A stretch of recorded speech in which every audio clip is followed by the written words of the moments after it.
Have you ever noticed how two people can look at the exact same situation and see things completely different? It's freaking wild. So lately, I've been diving deep into this because a geek for the human condition. The fact that two people can have such different takes on the same event fascinates me. It's so trippy. Now, if we're not careful, these differences can obviously create a lot of friction and even rifts between us. And those are the things that I'm really mindful of. I'm always trying to study how we can remove friction from our lives so we can get on with the business of obeyed, be anything and do everything that we desire. So we can tap into our most joyous self. And one of the best ways to do that is to be self aware and remove friction. Just take a look at the big topics like politics, immigration, religion, and human rights. Everyone has super strong opinions.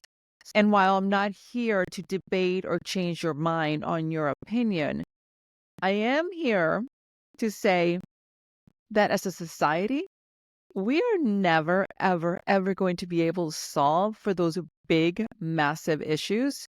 Like, we are never going to come together and solve for the big stuff until we first tackle our own junk, like our junk drawer.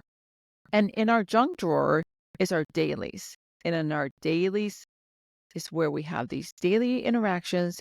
And oftentimes, those are the things that cause us the most friction in life. So let's talk perspective. Now, of course, many of you know that perspective is the lens through which we view the world. It's our experiences, our beliefs, our values, all these things shape us, right? And because our experiences, beliefs, and values are different, it's no surprise that we often see things so differently. And sure, there are plenty of examples when perspective doesn't cause any issues, specifically when there are things that are far removed. Just last week, I was having dinner with my girlfriends, and we got into this crazy conversation about the Menendez brothers. Are y'all watching that Netflix series? Crazy, crazy, crazy, crazy, right? So we, of course, were obsessed, and we were like tearing it down, talking about it, discussing. We all watched the same freaking thing, and we had three completely different perspectives. Now, of course, that doesn't touch our lives personally, so we can have a lively conversation and not get all fired up and walk away and be like, okay, those were three different perspectives. And it was a great discussion. But it's not always the case, right? It's not always this simple. What I want to talk about today is what happens when it does, when the friction happens between two different perspectives and how that really can create a division in your life. And I want to help you get over that. So check this out. Here's my story. I have two boys. Now, they played a lot of sports growing up. So I sat my ass in some sort of stadium complex, some sort of place for many, many, many hours. And like many communities, our community is no different. A lot of the parents sit together and they cheer on the team. It's kind of like this bonding thing that happens on the bleachers. But I noticed parents would often, too often really, tear down other kids, like brutally judge them, their performances. It's always some sort of commentary. And that really, really triggered me. And it was probably because I was that kid who wasn't quite good enough to do a lot of things. So I found myself getting so irritated and mentally insulting the other parents. So my husband and I decided, okay, that's silly. Like, I don't want to be that person. I don't want to sit at a game watching my kids play and the whole time be focused or be triggered by what some idiot parent is speaking out of turn about some child, by the way. So my husband and I decided to simply remove ourselves from the situation and sit away from the other parents. We just felt like this was a really easy resolution. Everybody wins, nobody gets upset. Now, my perspective was simply to avoid getting caught up on the BS, right? Like, I wanted to tap out. I don't want to be part of those conversations, and I'm out. So for years, we started sitting off by the side on our own, doing our own thing. Not rude, just sort of minding our own business. Guess what?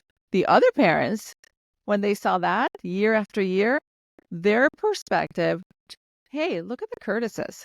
They're so unfriendly. They're so aloof. They're so disengaged. And guess what? We never really became part of the parents group.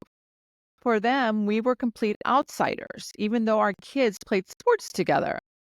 My perspective turned into, look at them, they're so cliquey.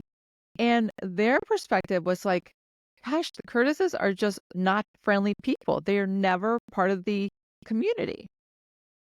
And of course, we had two completely different perspectives. All the same thing. We were going to the game. We were just there to watch our kids play, but we walked away with completely different perspectives of each other. And of course, that created division. See how simple that is and what a miscommunication scenario that is? Okay, so another quick story. Just I'm trying to give you ideas of how easily a simple situation can turn upside down and everybody's like left hanging going, what the heck just happened? So I'm originally from Honduras and my family and I, like, we like to travel together and we to go to Honduras as often as we can. And one year my sister suggested, hey, guys, there's a local orphanage there. Like, let's mobilize our collective efforts and let's go do something good for this orphanage. And we all thought, what a freaking great idea, right? So we then hired a driver, got a van. We loaded the van up with all sorts of things. I mean, clothes, toys, candy, you name it, books. We were so excited to play Santa, if you will, for these kids. And we showed up and we visited and we toured the facility and we were so impressed and just really walked away there feeling like, what a wonderful day. Okay, that was our lens. Later, though, I learned that the driver saw us as just some Americans visiting the orphanage and us like treating it like some sort of wildlife exhibit. Like we were there just ticking off some sort of box to feel good about ourselves. Like his perspective was that we were entitled, we were arrogant, we were dismissive. See, to him, time after time, what he experiences is that he sees all these foreigners on vacation, hopping over to the orphanage to do a nice thing, right, with gifts and stuff. But the issue still remains that too many kids are living in orphanages. Like there's a massive issue in the country. So his perspective is of a larger systematic problem, and that our feel good outing was not fixing or solving for it. That we would leave back to vacation and these kids were still stuck there in an orphanage. So his perspective was like, you're not helping. Our perspective was, hey, we truly wanted to give back and help in a small way. And our perspective, truthfully, was, how can we be of service? What can we do to give back? Same scenario, two different perspectives. So you can see how it's easy to like muddy the waters. So you can see why it matters and why I'm sharing this with you is because I want you to just pause and consider your perspective. And the thing is, your perspective is just that, yours, right? And it's not the only one. And it's often debatable. As some examples I just gave you, you may not even think you're doing anything wrong or different, or you think you're trying to avoid or be the better person. Someone else has a different perspective on that same scenario.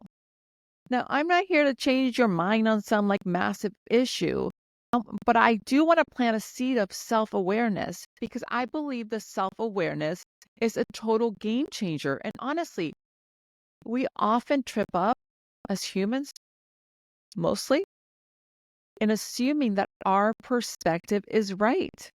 Like my perspective has to be right. And guess what? That's just not true. And the second thing we do is that we don't take enough time to see things from someone else's shoes. And I think that's also important because I'm telling you, there's always a different side to things. The truth is, there's no right or wrong perspective per se. I don't want you to think about it that way. I want you to just be aware and understand that there's different ways to interpret the same situation. So here's my challenge for you on this gorgeous Friday, fall Friday. Hey, listen, don't be so quick to judge. Instead, take some time and ask yourself, what experiences have shaped my perspective? And what are their values and beliefs? And how might their emotions influence their viewpoint? And honestly, I dare you to mix it up, to change things up in your life. Like, hey, you know what? How about you don't hang out with the same people? And how about you don't read the same books? And how about you don't watch the same shows and watch the same news speed? And how about you get out there and meet new people and try things and lean in and get curious and ask questions and ask my favorite question, like, hey, tell me more. I promise you, it's going to broaden your horizon and give you so much of a different perspective. So until next time, remember, be anything and do everything, but get out there and see the world for what it is. It's so much bigger than our four walls. And for you to really sit and to believe in the bigger picture, you gotta get out of here and you gotta get out there. Okay. Bye.